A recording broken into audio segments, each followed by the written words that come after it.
యేసు రక్తమే జయం పరిచర్య ప్రైజ్ ద లార్డ్. జూన్ 23వ తేదీ 2024. ఈరోజు దేవుని వాక్యము, నా నామము నిమిత్తము అందరి చేత మీరు ద్వేషింపబడుదురు, అంతము వరకు సహించిన వాడే రక్షణ పొందును. మార్కు సువార్త 13వ అధ్యాయం 13వ వాక్యము. అవును క్రీస్తునందు ప్రియులారా, దేవుని రాకడ అతి సమీపంలో ఉన్నది. నా నిమిత్తము జనులు మిమ్మను నిందించి హింసించి మీ మీద అబద్ధముగా చెడ్డ మాటలెల్లా పలుకునప్పుడు మీరు ధన్యులు. సంతోషించి ఆనందించుడి, పరలోకమందు మీ ఫలము అధికమగును.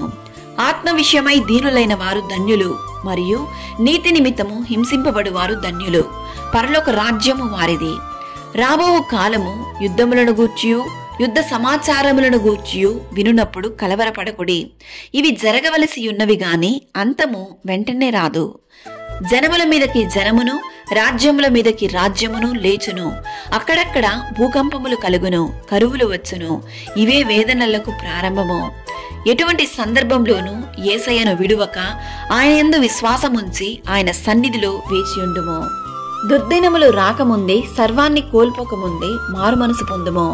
ఈరోజు ఈ వాక్యం వింటున్న ప్రియ సహోదరి సహోదరులారా, క్రీస్తు నిమిత్తము మీరు ఎదుర్కొంటున్న అవమానాలు, నిందలు, హింసలను మీరు సహించి ముందుకు సాగినట్లయితే, అంతము వరకు సహించినట్లయితే రక్షణ పొందుకునేదరు. తన్ను తాను తగ్గించుకుని వాడెవడో పరలోక రాజ్యములో వాడే గొప్పవాడు. అట్టి తగ్గింపు తత్వాన్ని, సహించే స్వభావాన్ని దేవుడి ఈ దినాన మనందరికీ దయచేయునుగాక. ఆమేన్. God bless you.